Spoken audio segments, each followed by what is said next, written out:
the ducks go by. Quack, quack, quack, quack. All right, can we use these next time with the... Okay, thanks a lot, Tony, because we're going to use these later on for this. Hi, guys. We're back to duck time. All right, listen. I'm going to talk to you now about that packet that came in your learning packet. It's the one that looks like this. It's got the chick development on the front, and it's all stapled together. In this packet are interesting things about what's happening with the ducks at Mrs. Seitz's house and the chicks that are at Mrs. Akey's house. Mrs. Akey's got the chicks. Her chicks are going to hatch, like I told you, in 21 days. The duck eggs, which we have, will take 26. But friends, there are things in this packet that I want you to be able to work on at home. So, I'm going to find that page for you. It looks like this, called the egg parts. It doesn't have any of them filled in. Of course, there's a page that comes after it with all the answers. But I would like you to challenge yourself, after watching this, to see if you can identify different parts of the egg. Now, the egg is amazing.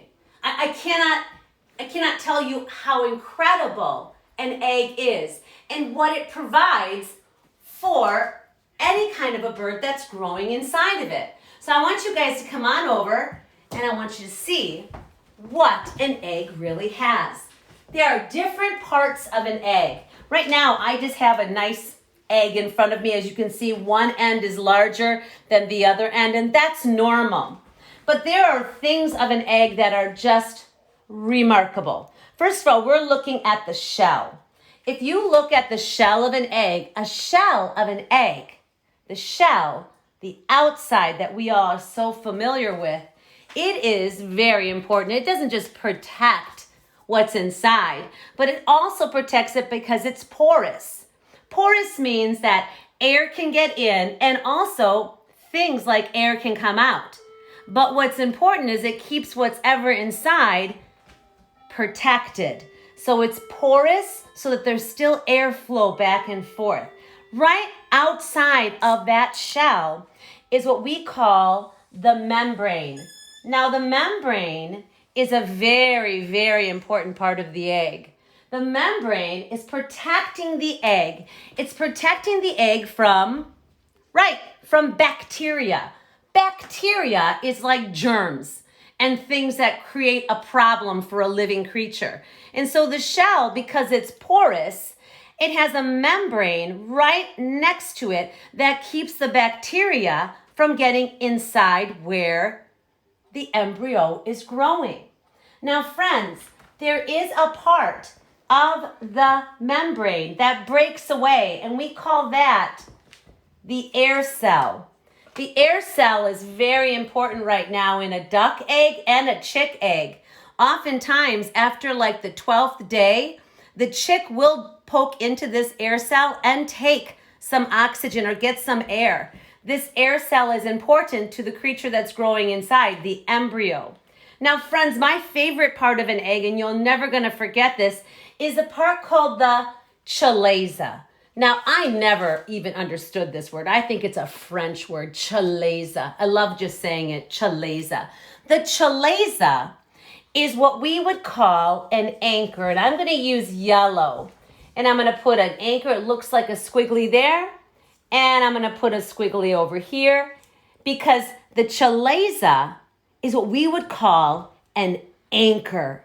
You know, like when a boat has an anchor and they drop it in the ocean and the boat kind of stays in its spot because the anchor keeps it secure. The chalaza does that for the most important part of the egg. And I'm going to make that green. So I'm not going to tell you the yolk is green. I'm just going to make sure you see that yolk. Because the yolk, as we all know, the yolk is in the middle. And that is where all the amazing things are happening in that yolk. All right? So we have our chalaza that does the important job of anchoring the yolk. And that is where a lot of activity is happening. Now you might wonder, what's this whole spot right here? Friends, this whole spot right here is called the albumin.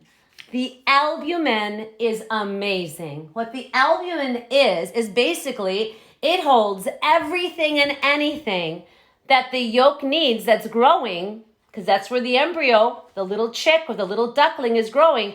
They get all of their nutrients from this part. It's the albumin. The albumin, friends, is what we oftentimes see as white when somebody boils an egg or when somebody cracks an egg open. You see that real clear spot.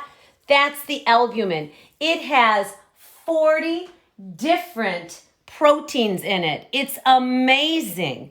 It's amazing what this albumin provides for the chick or the duckling that is growing in there. Now, friends, that membrane, like I talked to you about, that membrane, which is right here, you'll be able to see that when you actually crack an egg open. You don't even realize it, but the membrane can be noticed. So, friends, let's look at this. We have the chalaza, which are what anchors in the yolk, right? We have the yolk. The yolk is right in the middle. We all know that yellow yolk. But friends, here's an interesting part. Because our eggs are fertilized, which means chicks will lay eggs no matter what. All their eggs are going to be laid. But if a chicken's egg is fertilized, it has a thing called a germinal disc. And that germinal disc, if it's been fertilized, that's where the growth grows. So germinal, and then the word is disc.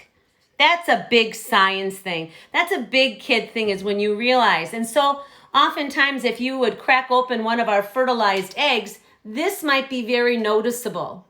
If you crack open an egg that is not fertilized, it'd be very unnoticeable. But right now, our chalaza is busy. Yep, you guys, anchoring in the yolk. And we have our membrane, our albumin. Oh, that albumin's amazing. So let's look over here, guys. I love this. This is our great thing. You could make one of these at home. I love that. That is something that Mrs. Seitz just thinks that it's amazing.